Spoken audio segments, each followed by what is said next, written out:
Assalamu alaikum wa rahmatullahi ta'ala wa barakatuh. Fait les jours dans le confinement, les cours dans les étudiants en médecine sont un peu difficiles à faire seul à la maison. Donc, j'ai proposé de faire le cours dans la cytologie, le noyau interphasique pour une étudiante. Et parmi vous, il y a des étudiants aussi. Donc, je sais qu'il y a des mamans, il y a des étudiantes.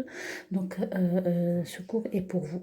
Si ça, ce format de vidéo est يعجبكم قولوا في les commentaires les cours là حابين نديروه لكم يجوكم صعاب pas forcément صعاب في la compréhension mais صعاب نديركم ثقيل voilà donc la première des choses قبل ما نبداو chaque vidéo نقول لكم des conseils donc pour les conseils pour cette fois-ci donc ce sont des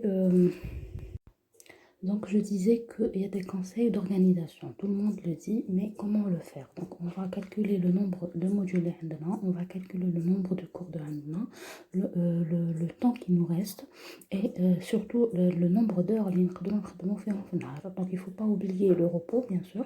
Donc, il ne faut pas oublier aussi les QCM, c'est-à-dire, puisque c'est des questions qui vont venir sous forme de QCM, donc il faut s'entraîner. Voilà. Donc, je disais par rapport aux conseils, chaque fois on a comme des conseils à la sab, les questions comme les donc, on va commencer le cours tout de suite. Yallah, bismillah. Donc, le noyau interphasique, donc quand on dit noyau, c'est-à-dire le noyau, vous connaissez le mot que ça veut dire quoi? Interphasique, c'est-à-dire entre deux phases. Donc, ça sous-entend qu'il y a deux phases, qu'il y a une phase cellulaire et une autre phase, ou qu'il y a un noyau qui compte entre les deux phases, la morphologie, la structure et l'ultrastructure sont différentes. Le plan a le cours complet, donc c'est premièrement généralité, deuxièmement structure et troisièmement ultrastructure. Quand on dit structure, c'est-à-dire on parle du microscope optique, quand on dit ultrastructure, ça veut dire on parle du microscope électronique. Ça, c'est une règle. N'oubliez pas à vous abonner la chaîne pour voir les autres cours, Inch'Allah, et dès que l'idée est bien sûr. Donc, on va faire d'autres cours. On commence, bismillah, le cours. Les généralités, donc il faut, le conseil comme aussi, c'est d'avoir toujours des mots-clés. Donc, un paragraphe, donc vous le prenez, donc toujours les images et vous traduisez les mots-clés. Par exemple, le paragraphe de généralité, quand je l'ai lu, donc j'ai eu des mots-clés, par exemple, eucaryote, ils nous ont dit que le noyau interphasique est qu'on a les cellules eucaryotes, fait une information génétique et un message héréditaire pour les noyaux interphasiques, fait l'ADN ou fait l'ARN, les trois types d'ARN. Voilà. Donc, deuxièmement, c'est structure. Pardon, c'est deuxièmement, voilà. Donc, deuxièmement, c'est la structure. Structure dit microscope optique, fait deux points, fait la mise en évidence et fait les caractéristiques morphologiques du noyau. Donc, c'est juste le microscope optique.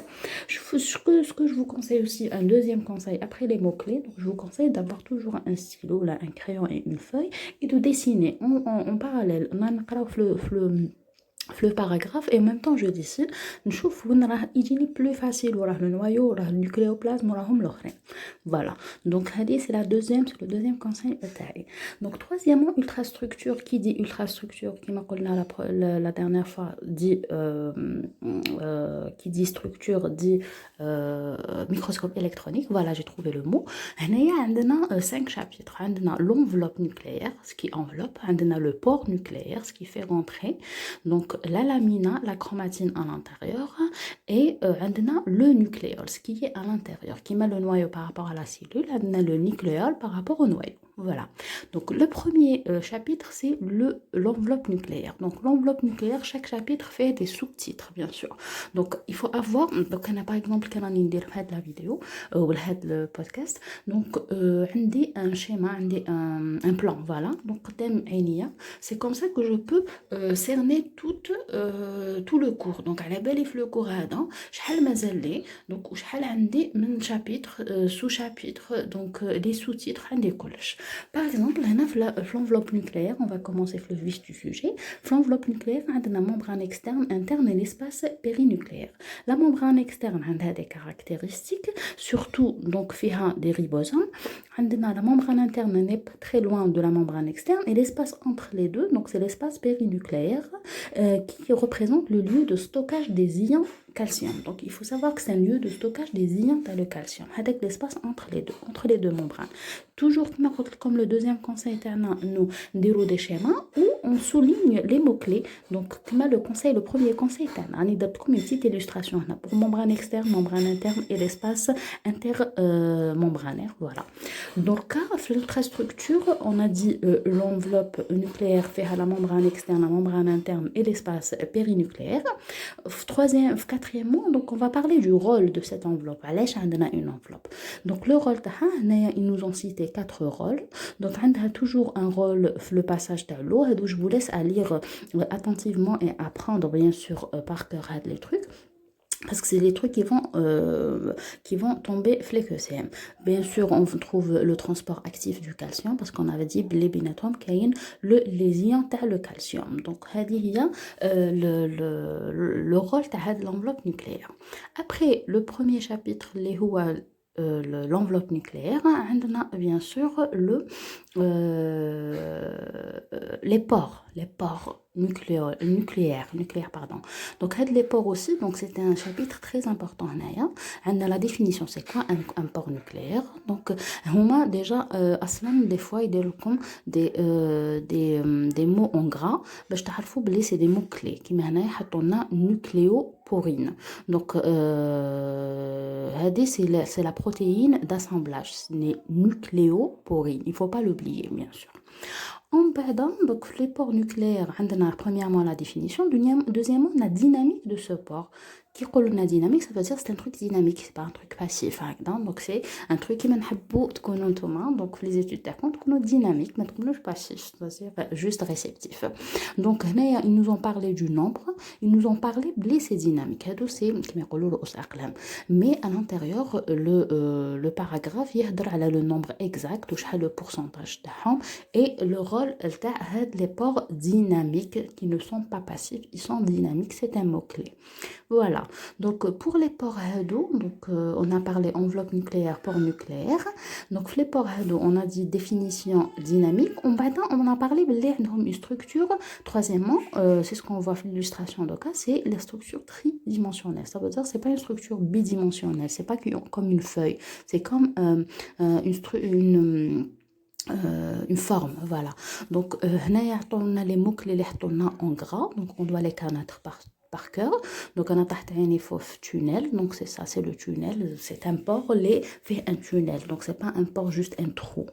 Voilà, vous voyez la différence entre un trou et un tunnel. Donc, il y a une différence entre les deux. Quatrièmement, toujours le titre d'un port nucléaire, on a quatrièmement le rôle de ce port. Donc, on se dit qu'il y a une membrane externe, interne, un espace pénétrant ou qu'il y a un port, qu'il y a des ions les deux membranes. Donc, je suppose que vous imaginez le rôle interro. Il fait passer des petites molécules de façon passive et des grosses molécules de façon active. C'est-à-dire une énergie, les molécules.